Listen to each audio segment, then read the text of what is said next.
প্রতি বছর গরম আসার সাথে সাথে বাজারে সজনে ডাঁটার দরও কিন্তু অনেক উঁচুতে থাকে। তো এবার আমাদের সেই হাঁকাহাঁকিতে আর যেতে হয়নি, কারণ জায়গাতে দুটো গাছে এত পরিমাণ সজনে ডাঁটা হয়েছিল যে খেয়ে শেষ করতে পারা যাবে না।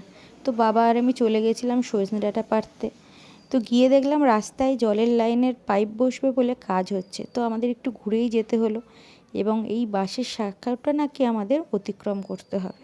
যাই হোক, সেই ছোটোবেলায় ভয় ডর ছিল না, তখন এটা পার করতাম, কোনো ভয় লাগতো না। এখন এই হাতির মতো চেহারা নিয়ে কী করে যেটা পার হয়েছি সেটা একমাত্র আমিই জানি। আপনারা কারা কারা এখনও পর্যন্ত সাঁকোয় যাতায়াত করেন অবশ্যই কমেন্টস করে জানাবেন। আমার কিন্তু যথারীতি ভীষণই ভয় লাগছিল, কারণ পড়ে গেলে একবার ধরার কিন্তু কেউ নেই। ফোনটাকে কোনো রকমে ধরে না, দেখেই বুঝতেই পারছেন হাত কাঁপছিল। কোনো রকমে বাঁশের সাঁকোটা পার হলাম। এখান দিয়ে আবার গাড়ি টাড়ি যাতায়াত করে না, শুধুমাত্র মানুষই পারাপার করে। তো কোনো রকমে পার হওয়ার পর চলে গেছিলাম জায়গার ওখানে। গিয়ে দেখলাম আমরা তো দাটাই আনতে ভুলে গেছি। তো পাশের বাড়ির একটা দিদি ছিল, ওনার কাছ থেকে দাটা নিলাম। উনি বললেন যে আমি গাছটা দেখছি, কাটছি। বাবা বলল না না আমি কাটছি। উনি বললেন আমি আগে দেখি, তারপর আপনি দেখবেন। যাই হোক, দুজনের কথোপকথনে দিদিই জিতে গেল।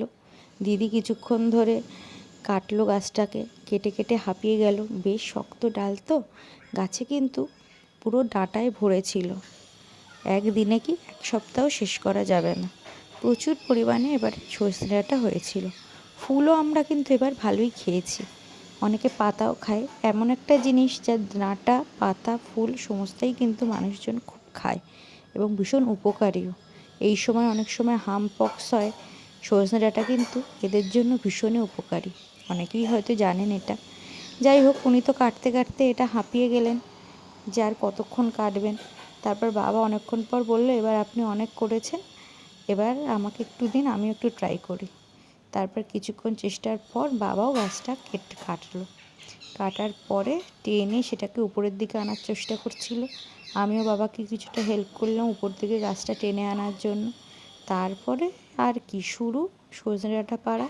একে এক করে প্রচুর পরিমাণে সজনে ডাঁটা ব্যাগে ভরে নিলাম আমি আর বাবা।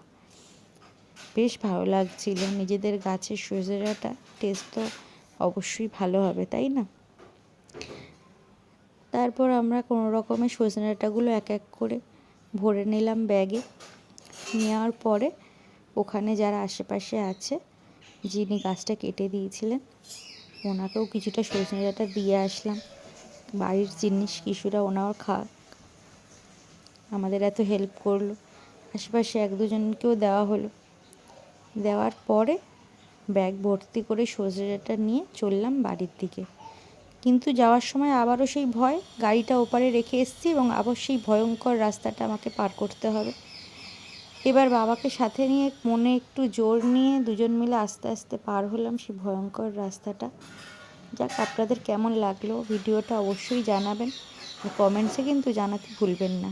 দেখা হচ্ছে নেক্সট ভিডিওতে। টাটা।